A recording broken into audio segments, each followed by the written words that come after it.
Demak, davom etamiz. Bizda dastlabki kimyoviy tushunchalar B mashqlari yechimini boshlaymiz.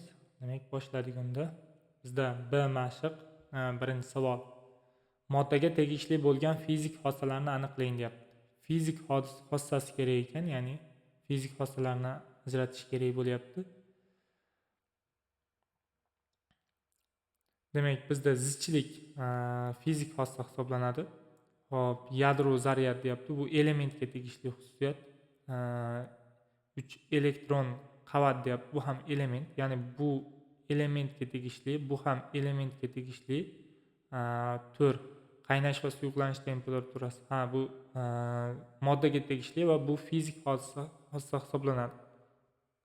5 izotop, bu ham elementga tegishli hisoblanadi.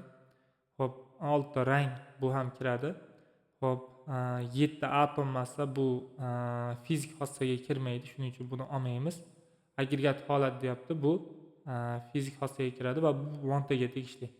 Sizga shunday javob kerak, ya'ni moddaga tegishli bo'lishi kerak va u fizik xossasiga ega bo'lishi kerak. Bizda shular 1 4 6 1 ya'ni 4 6 8 raqamdagi javoblar to'g'ri keladi. Shuning uchun A javobini olamiz.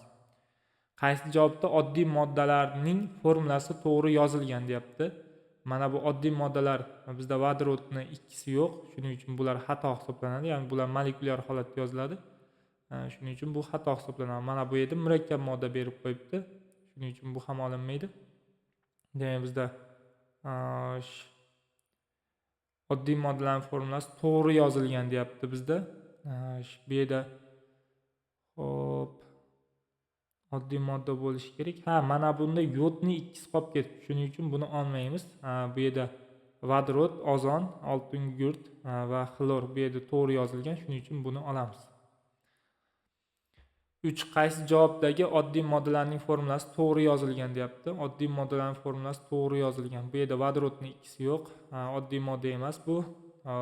Bu yerda yod Y qilib yozyapti bu yerda. Menimcha itri haqida gapiryapti. Shuning uchun A javobini olganimiz ma'qul. Ya'ni to'g'ri javob A. 4. Jism va modda berilgan qatorni ko'rsatdi. Ya'ni jism berilishi kerak, modda berilishi kerak. Suv va tuman deyapti, yo'q. Probelka va spirt lampa deyapti, yo'q. Mis va alyuminiy yo'q. Bizda kolba bu jism, temir bu esa modda. Shuning uchun A javob to'g'ri bo'ladi. 5 quyidagilardan qaysi bir sof modda deyapti? Sut aralashma, sulfat kislota eritmasi bu ham aralashma, distillangan suv bu sof modda hisoblanadi. Atir ham aralashma hisoblanadi. 6 quyidagilarning qaysilaridan gomogen aralashma olish mumkin deyapti. Gomogen aralashma olish mumkin deyapti. Pista yog'i va suv deyapti. Oshxona sirkasi, уксус deyapti va suv deyapti. Qum va shakar deyapti. Shakar va suv. Shakar va suvdan gomogen aralashma bo'ladi. Ya'ni shakarli suv hosil bo'ladi va u gomogen aralashma hisoblanadi. Shuning uchun 4 aniq kiradi. 4 aniq kirsa mana bu javoblar chiqib ketadi. Xo'p, demak, pista yog'i va suv u heterogen bo'ladi, ya'ni yog' tepaga chiqib qoladi. Shuning uchun ya'ni qalqib qoladi. Shuning uchun bu bir javob bor chiqib ketadi. Keyin oshxona sirkasi, уксус va suv deyapti. Bu 2 bor javob olinadi, 2 ham kiradi. Qum va shakar deyapti. Qum bilan shakar u heterogen aralashma bo'ladi. Ya'ni ajralib turadi, aralashma bo'ladi, lekin ular qum bilan shakarimdek ko'rinib ajralib turadi. Shuning uchun ularni olinmaydi. Shunda 2 4 degan javob to'g'ri bo'lyapti. D javobni olamiz ekan 6 ga. Hop, 7 yagona sof moddadan hosil bo'lgan jismni aniqlang deyapti. Yagona sof moddadan hosil bo'lgan jism deyapti. Hop, bu yerda avtomobil deyapti, yo'q. Bu yerda metal, plastmassa har xil ishlatilgan bo'ladi. Televizor ham xuddi shunday. Yog'och qoshiq deyapti bu yerda. Bu ham bo'lmaydi, lekin mis sim to'g'ri kelsa kerak menimcha. 7 ga S to'g'ri keladi. 8 loyqa suvni qaysi usullar bilan ajratish mumkin? Tindirish bilan ajratish mumkin. Keyin menimcha filtrdan o'tkazish deyapti. Xo'p, hozir 3 aniq kiradi. Distillash deyapti, ya'ni qizdirilganda suv bug'lanib chiqib ketadi. Bu ham ajratish usuliga kiradi. Keyin filtrlasa suv o'tib loyqasi qolib ketishi mumkin, lekin magnit yordami u xato, chunki u metal aralashgan qismdan bo'ladi u. 9. Qaysi aralashma filtr qog'oz bilan ajratish mumkin deyapti. Qaysi aralashma filtr qog'oz bilan ajratish mumkin deyapti. Shakar va suv bo'lmaydi u, chunki shakari ham suvi ham o'tib ketadi deyapti. Benzin va suv bo'lmaydi u ham. U ikkalasi ham o'tib ketadi, уксус ham o'tib ketadi. Gomogen narsalar ular o'tib ketadi. Lekin ohak va suv qoladi. Chunki ohagi qolib ketadi, suv o'tadi. Shuning uchun A javob to'g'ri bo'ladi. Ya'ni filtratda ohak qolib ketadi. Ya'ni filtrda ohak qolib ketadi. Suv esa o'tib ketadi, shunda ajralib qoladi. Shuning uchun A javobini olamiz 9 ga. 14-si ortiqcha qoidasiga qaysi biri mos keladi deyapti. Ya'ni to'rala variant o'xshash bo'lishi kerak, bittasi oshiqcha. Ya'ni 3 ta variant o'xshash, bittasi oshiqcha. Muz, tutun, iceberg, qor deyapti. Menimcha tutun haqida gapiryaptimikin. Nimagaki muz bu suvdan, ya'ni suvdan tashkil topgan bo'ladi. Iceberg ham xuddi shunday, tarkibi suvdan iborat. Qor ham tarkibi suvdan iborat deydigan bo'lsang, mana bu tutun u gazlar aralashmasidan iborat. Shuning uchun bu oshiqcha go'yoki. Xo'p, 11. Moddaning xossasini aniqlang deyapti. Moddaning xossasi bu eruvchanlik hisoblanadi. Valentlik yoki magnitga tortilish deyapti. Yo'q, to'xtab tursin. Yadro zaryad bu. Valentlik bilan yadro zaryad aniq elementga xos. Shuning uchun 1-3 kirmagan javob olinadi. 1-3 kirmagan javob bo'lsa, hozir bizda 2-4 bor ekan. 1 kirmaydi bo'lyapti. Shunda magnitga tortilish. Demak 2-4 degan javobni olamiz ekan 11 ga. 12. Qaysi aralashmani magnit bilan komponentlarga ajratish mumkin deyapti. Oltin kukuni va qizil fosfor deyapti. Yo'q. Magnit bo'lish uchun magnitga tortiladigan metal bo'lish kerak. Bizda temir to'g'ri keladi. Ya'ni temir tortiladi, yog'och esa qolib ketadi. Shunda B javob to'g'ri kelyapti. Qolgani magnitga tortilmaydi. Shuning uchun unday ularni ajratib bo'lmaydi u usulda. 13. Qaysi aralashmani suv bilan ajratish mumkin deyapti. Suv bilan ajratish mumkin. Temir va yog'och qirindisi aralashmasi, mis va temir qirindisi aralashmasi, natriy va kaliy kukuni aralashmasi, natriy xlorid va kaliy nitrat. Mana bu to'g'ri kelsa kerak. Temir cho'kib ketadi, yog'och qirindisi tepaga chiqib qoladi. Shunda 13 ga A javob to'g'ri keladi. Ya'ni temir suvda tagiga cho'kib ketadi, yog'och qirindisi esa tepasida qolib ketadi. Shunda ajralib qoladi. Qolgani umuman to'g'ri kelmaydi.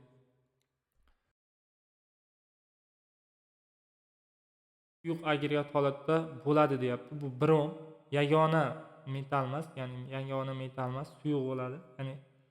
Ya'ni suyuq holatdagi metal emas hisoblanadi yagona. Shuning uchun bromni olaverasiz bemalol. Qaysi metal emas? Normal sharoitda qattiq deyapti. Bu yerda bor haqida gapiryapti. Bor qattiq holatda bo'ladi. Qaysi javobda kimyoviy modda formulasi berilgan deyapti. Modda formulasi berilgan. Uglerodga to'g'ri keladi. Mana bular molekulyar holatda yuradi. Shuning uchun ular bo'lmaydi. 17. Nuqtalar o'rniga mos keladigan javobni aniqlang. Qattiq moddani suyuqlikdan ajratishning eng sodda usuli idish tagiga cho'kmaning ustidagi suyuq qismini boshqa idishga quyib olish. Bu usul dekantatsiya deyiladi. Ya'ni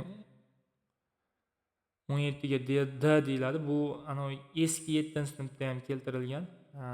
Ya'ni bu dekantatsiya deyiladi bu usul. 18. Quyidagilardan qaysi biri sof modda deyapti. Sof modda demak bu yerda osh tuzi sof modda hisoblanadi. Qolgani aralashma.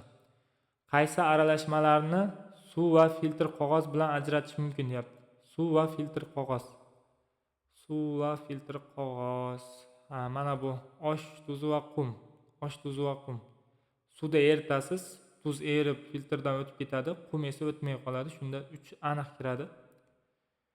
Shakar va yog'och qirindisi deyapti. Shakar erib o'tib ketadi, yog'och qirindisi qolib ketadi. 2-3 aniq kiradi.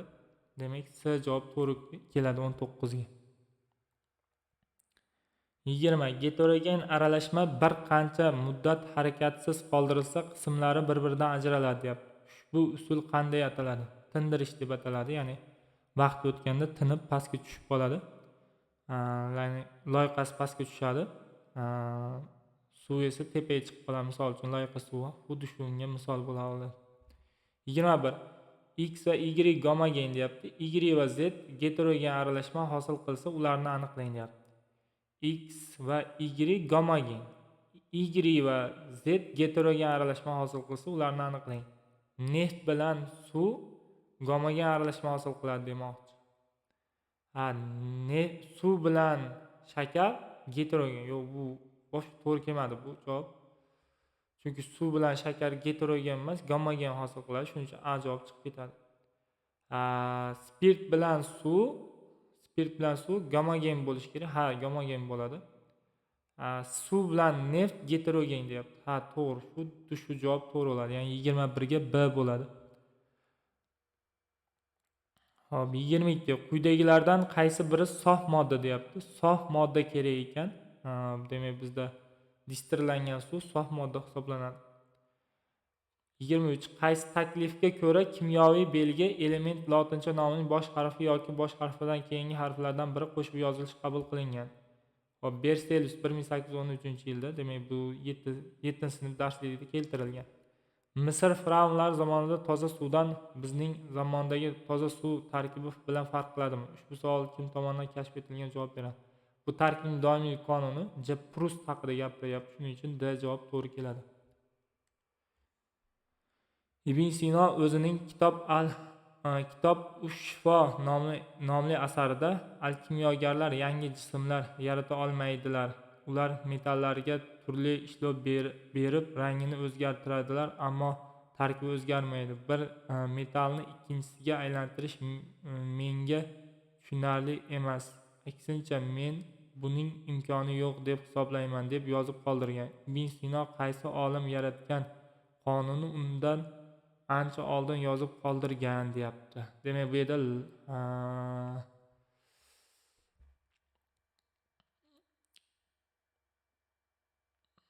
ya'ni tarkibning doimiy qonuni haqida gapiryapti. Bu tarkibning doimiy qonuni haqida Proust ishlab olib borgan, lekin undan avval Ibn Sino yozib qoldirgan. Shu haqida ma'lumot ketyapti xullas. 26. Qanday yo'l bilan osh tuzi eritmasidan tuzni ajratib olish mumkin deyapti. Osh tuzi eritmasidan tuzni ajratib olish mumkin. Bug'latish yo'li bilan. Bug'latganda suv chiqib ketadi, tuzi esa idish tagida qoladi. Qaysi modda nomi noto'g'ri ko'rsatilgan deyapti. Qaysi modda nomi noto'g'ri ko'rsatilgan deyapti. Prit bu noto'g'risi shu xullas. Prit bo'lish uchun mayda ikkisi bo'lish kerak. Ya'ni mana bu yerda ikkisi bo'lsa, keyin prit deb nomlanadi. Bu yerda ikki yo'q, demak bu prit emas, bu temir 2 sulfit. Temir 2 sulfit deb nomlasa to'g'ri bo'ladi, lekin bu prit deb nomlab qo'ygan. Noto'g'risini top degan, shuning uchun A javob to'g'ri bo'ladi bizda. Mana bular kinovar deyish to'g'ri, ruh aldamas deyish, mis yaltiroq deyish, bular to'g'ri turibdi. Lekin A javob noto'g'ri turibdi. Shuning uchun A ni olamiz. 28. Aralashmalarni ajratish usullari bilan moslang deyapti. Temir bilan oltin yungit aralashmasi bor ekan, uni magnit yordamida ajratiladi, ya'ni 1 ga D bo'lish kerak. 1 ga D bo'lish kerak. Uning uchun mana bular chiqib ketadi. Xo'p, osh tuzi bilan suv bug'latish, ya'ni bug'latish usuli kerak bo'ladi. Sovutib qizdirish deyapti, filtrlash, haydash, distillash deyapti. Mana shu ham to'g'ri kelsa kerak, ya'ni 2 ga B bo'lsa kerak deb o'ylayapman. Demak, 2 ga B bo'lar ekan aniq, chunki 2 ga B turibdi ikkala javobimizda ham. Xo'p, ohak va suv, uni filtrlash yo'li bilan 3 ga A bo'ladi. 3 ga A bo'lsa, mana A javob to'g'ri keladi. Chunki mana unda 3 ga S demoqchi. Xo'p, 4. Kislorod va azot deyapti. 4. Magnit orqali deyapti. Yo'q, 4 ga S, sovutib qizdirish. Ha, sovutib qizdirilgani kuchli sovitiladi. Shunda kislorod bilan azot ajralib chiqishni boshlaydi. Alohida ajralib chiqadi, chunki ular har xil haroratda soviydi va suyuq holatga o'tadi. Shunda ajratib olish mumkin bo'ladi. 28 ga A bo'ladi xullas. 29. Quyidagilardan qaysilari birikma deyapti. Quyidagilardan qaysilari birikma deyapti. Birikma bo'lish uchun mana suv misol bo'ladi, kaliy xlorid misol bo'ladi. 2-3 birikma hisoblanadi, qolganlari oddiy modda hisoblanadi. Shunda javob 29 ga D. 30. Qaysi javobda ikkita murakkab, bitta oddiy modda berilgan? Ikkita murakkab, bitta oddiy modda. B javobda. Karbonat murakkab modda, metan murakkab modda, fosfor esa oddiy modda hisoblanadi. 31. Quyidagilardan qaysi biri kimyoviy formula bilan ifodalash mumkin deyapti. Kimyoviy formula bilan ifodalash mumkin. Spirtni ifodalasa bo'ladi, chunki spirtni formulasi bizda C2H5OH hisoblanadi. Mana bu aralashma, bularni ifodalab bo'lmaydi. Bizda javob D. 32. Atom molekulyar ta'limot birinchi bo'lib kim tomonidan ishlab chiqarilgan deyapti.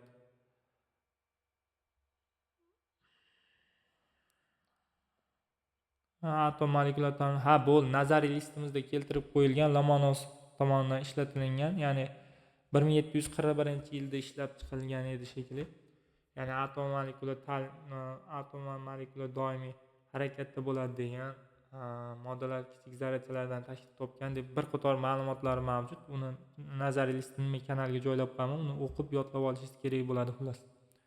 33. Aralashmalar necha xil bo'ladi deyapti. 2 xil bo'ladi, gomogen va heterogen bo'ladi. Shunda 33 ga B bo'lyapti. 34. Qaysi javobda kislorodning kimyoviy xossasi haqida ma'lumot berilgan deyapti. Kislorod kuchli oksidlovchi, kislorod havodan biroz og'ir, kislorod suvda yomon eriydi, kislorod rangsiz va hidsiz gaz deyapti. Xo'p, kislorodning kimyoviy xossasi haqida gap boryapti. Bu yerda kuchli oksidlovchi degan javob to'g'ri bo'ladi. Qolgani kimyoviy xossasiga emas, boshqa bir tomonlama yondashilingan. 35. Etil spirt va suv aralashmasidan etil spirtni ajratib olish deyapti. Aralashmani ajratish qaysi usulga misol bo'ladi?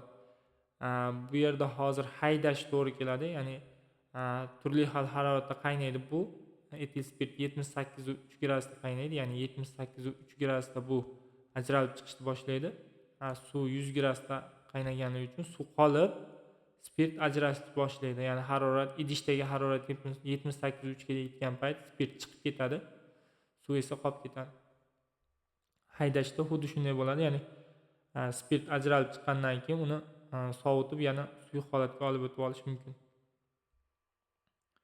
36. Rasmda aralashmani ajratish varankasi orqali tarkibiy qismlarga ajratish usuli ko'rsatilgan. Bu usul yordamida nimani bir-biridan ajratish mumkin deyapti. Suv va moyni ajratish mumkin. Mana misol uchun mana bu qismda moy bo'ladigan bo'lsa, yuqori qismida moy bo'ladigan bo'lsa, pastki qismda suv bo'ladigan bo'lsa, misol uchun mana bu pastki qismda suvni mana bu ochkichi joyi bor. Shuni ochadigan bo'lsangiz, suv pastga tushib ketadi. Suv pastga tushib bo'lgandan keyin, suv pastga tushib bo'lgandan keyin mana bu yerni yana yopib qo'yamiz. Shunda moy idishda qolib, suv ajralib chiqadi. Shunda A javob to'g'ri bo'ladi. Suv bilan etil spirt yoki suv bilan shakar, suv bilan sirka kislota, bular gomogen aralashma bo'ladi. Mana bu yerni ochgan payt ikkalasi ham tushib kelaveradi. Bularni ajratib bo'lmaydi bu usulda. Hozir javob A bo'ladi xolos. Odam organizmining qaysi qismida temir eng ko'p bo'ladi deyapti. Qonda desak to'g'ri bo'ladimi? Xo'p, 38. Surma belgisi stibnum yoki stibnitni anglatadi. Ushbu elementning zamonaviy nomi nima debdi? Surma demoqchi. O'shini so'rayapti. Qaysi moddaning normal sharoitda agregat holati gaz debdi? Demak, ozon bu yerda gaz bo'ladi. Bu suyuq, ya'ni brom suyuq bo'ladi. Ozon gaz bo'ladi. Ozon gaz bo'ladi. Mana bu qattiq bo'ladi, yod. Oddiy holatda qattiq bo'ladi. Olmos qattiq bo'ladi. Sizdan suyug'ini so'ragan. Ya'ni gazni so'ragan. Shuning uchun ozonni olamiz. B javob to'g'ri. 40. Quyidagilardan qaysilari gomogen aralashma hosil qiladi deyapti. Gomogen aralashma 1 kiradi. Ya'ni 1 hosil qiladi haqiqatdan. 2 ham hosil qiladi. 3 heterogen hosil qiladi. Shuning uchun 1-2 demak B javobni olamiz. 41. Qaysi qatordagi aralashmalarni ajratish usuli to'g'ri berilgan deb. Etil spirt va suv distillash deyapti. Hop, osh, tuz va suv ajratuvchi voronka debdi. Mana bu xato, ya'ni ajratish to'g'ri berilgan deyapti. Yog' va suv bug'latish debdi. Xo'p, demak bu yerda hozir 41 da javob A javob to'g'ri bo'ladi. Ya'ni bu yerda mana bu xato bo'ladi. Ya'ni mana bu osh tuzi va suvni ajratish voronkasi orqali bo'lmaydi. Yog' va suvni ajratish voronkasi bo'ladi. Ya'ni bunday bo'lsa to'g'ri bo'ladi. Mana bunday bo'lsa bu to'g'ri bo'ladi. Ya'ni ikkalasi almashib qolgan xullas. Lekin mana bu bunga to'g'ri keladi, ya'ni. Shuning uchun A javobni olamiz. Quyidagilardan qaysi biri sof modda debdi? Distillangan suv sof modda hisoblanadi. Qaysi moddalar fazoda ma'lum bir shaklni hosil qilib o'z hajmiga ega bo'ladi deyapti. Qattiq agregat holat haqida gapiryapti. Shakl va hajmga ega agregat holat bu qattiq hisoblanadi, ya'ni B javob to'g'ri bo'ladi. Rasmda aralashmalarni ajratishning qaysi usuli tasvirlangan? Menimcha bu yerda haydash usuli tasvirlanyapti. Ya'ni suv bilan spirt, ya'ni mana bu yerda suv bilan spirt bo'ladi. Qizdirgan paytimiz spirt mana bu yerdan ajralib chiqadi va mana bu yerda sovib tushadi. Biz mana sizga tasvirlab beraman. Qarang. Mana bu idishimizda spirt bo'ladi, keyin suv bo'ladi. Spirtimiz 78 gradusda qaynaydi. Suvimiz esa 100 gradusda qaynaydi. Shuning uchun qizdirilgan payt 78 gradusga yetganda spirt ajralib chiqishni boshlaydi. Spirt ajralib chiqishni boshlab, mana bu yerda sovutgich bu. Mana buni nomi sovutgich. Biz uni institutda bajarganmiz. Sovutgich. Ya'ni mana bu yerda mana bu shlanglar orqali suv yuboriladi. Mana bu suv mana bu idishni atrofida harakatlanib turadi doimiy. Sovuq suv idishni atrofida harakatlanib turadi. Mana bu o'rtasidan bitta nay bor. O'sha nay orqali spirt bug'imday jo'natilgan payt maydan bug' bo'lib kirib, suvda atrofida muzlab, ya'ni sovib, spirt mana bu yerdan bug' bo'lib kirib, mana bu tomondan suyuq bo'lib mana bu yerga tushadi. Ya'ni spirt bug'i sovutgichga kirib, bu tomondan suyuq holatda tushadi. Ya'ni suv uni sovutib suyuq holatga olib o'tadi. Mana bu idishda suv bilan spirt aralashmasi bo'ladi. Spirt ajralib chiqib ketgandan keyin idishda suv qoladi va buni nomi bizda haydash deb ataladi. Turli xil qaynash haroratiga asoslanib suyuqliklarni ajratish usuli hisoblanadi. 45. Quyidagilardan qaysi biri metalmas emas deb. Metalmas emas, ya'ni bizga metal kerak ekan. Metal bu vismut bo'ladi, qolgani metal. Ya'ni boran metal, telluran metal, astatan metal hisoblanadi. Uzr. Bor ham metal emas.